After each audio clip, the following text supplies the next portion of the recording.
Alright, so today my speech is going to be how to reduce your anxiety or anxiety attacks using your 5 senses. The sky is falling, said the Chicken Little in my mind. Oh, calm yourself, anxiety. I am no longer blind. I know you try to throw me off, but now I have control. See, I learned how to slow you down, and I have met my goal. I don't know who wrote this poem, but it is one that is very applicable to today's topic.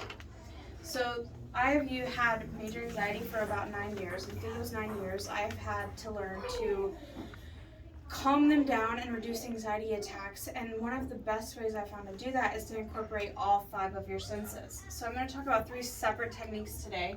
One is the Experience Toolkit, one is the 5-4-3-2-1 technique, and one is to shock your senses.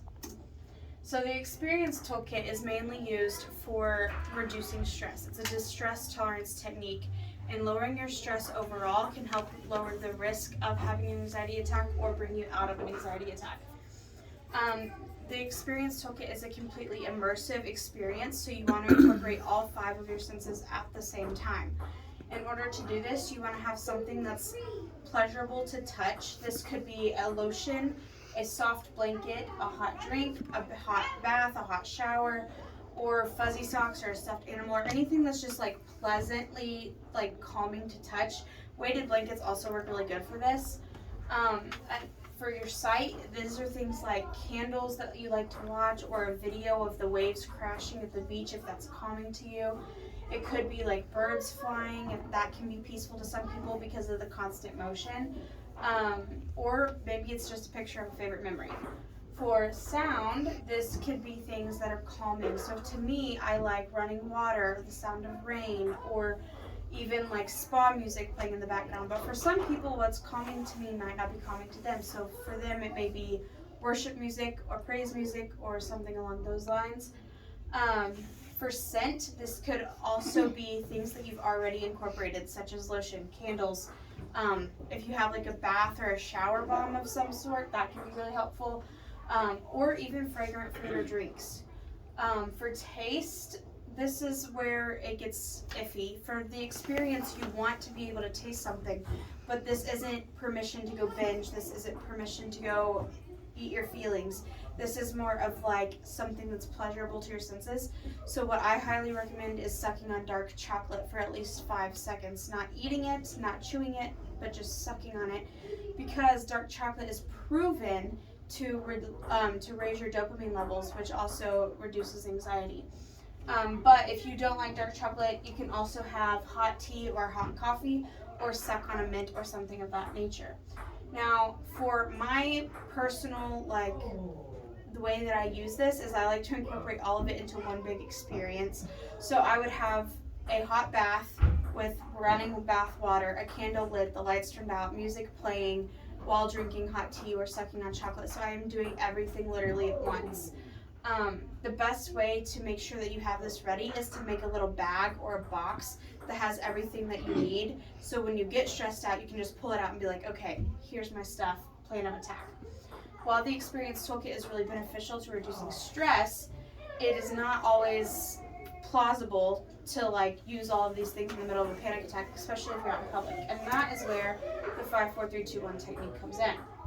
So with the 5-4-3-2-1 technique, you are going to want to stop in the moment, take a deep breath, and then you're going to look for 5 things that you can see, 5 things that you can feel, 4 things that you can feel, 3 things you can hear, 2 things you can smell, and 1 thing you can taste.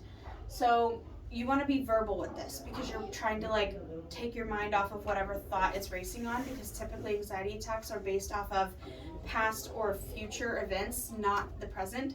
So you want to verbally say the things that you find. So for an example, I would say, I see a tree, I see a car, I see clouds, I see a grass, or whatever it is. For things that you can feel, you want to consider things that you can feel that you're holding, so actual physical sensations, but also possibly even sensations you're having in your body. Become more aware and mindful of how you're feeling internally. So this can be things like, I feel my chest rising when I breathe, I feel the soft shirt against my back, or the keys in my hands. For 3 things that you can hear, These are the noises around you. If you're driving down the car, like down the road, and you're having an anxiety attack, it may be, I hear cars flying by, or I hear cars honking, or I hear the birds chirping overhead, and things like that. For the smell, this may, again, if you're in the car, this may be the smell of gas. It may be the smell of food that you're passing by. Or it could be like the perfume of someone who's walking next to you. And for the thing you can taste, again, this is not permission to go binge or to eat your feelings. This is permission to enjoy a sensation. So this, again, would be sucking on a piece of chocolate, sucking on a mint, popping in some gum. Or even if you don't have anything, you can just tell yourself, okay, I taste what I had for lunch an hour ago, or I taste the saliva in my mouth, as long as you say it physically so that you are taking your mind off the situation. Now, while both of these techniques are really beneficial, the last technique is to bring your body out of an anxiety attack. If you are too focused on the anxiety attack and your body can't calm down, that's what this last one is for, and it's called the shock senses. There are many ways to shock your senses out of an anxiety attack, such as snapping a rubber band on your wrist, or eating something super sour, or even listening to extremely loud music. But I'm going to talk about the diver's effect because this is scientifically proven. So when divers dive deep into the ocean, they started to notice that their heart rates would slow down drastically and that their body temperature would become very cold. And so after doing research on why this took place, it was because their central nervous system was being shocked because of the drastic change in temperature when they hit a certain depth. So it has been proven that if you're in the middle of an anxiety attack and you put your face in a bucket of cold water for 5 minutes, your heart rate immediately slows itself down. Same with jumping into a shower, or if you actually go diving, but I don't recommend. I'm terrified of that. So doing this will lower your, slow your central nervous system, which calms your heart rate and brings you out of that anxiety attack. So, as I have mentioned, anxiety can be felt in a bunch of different ways by different people, and it can come on suddenly. It can be caused by buildup of stress, or it can even be just a current situation. And so there's different ways that needs to be dealt with, especially with the different severity levels. So again, the 3 techniques we went over is the Experience Toolkit, which is for distress tolerance and reducing your stress overall to lower the risk of an anxiety attack.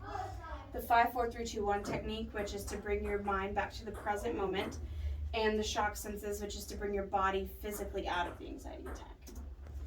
Again, I'm going to go over this quote that says, "The sky is falling, said the Chicken Little to my mind. Oh, calm yourself, anxiety, I am no longer blind. I know you try to throw me off, but now I have control. See, I learned how to slow you down, and I have met my goal." I hope that you have been able to learn how to take control of your mind through this, and see you next time.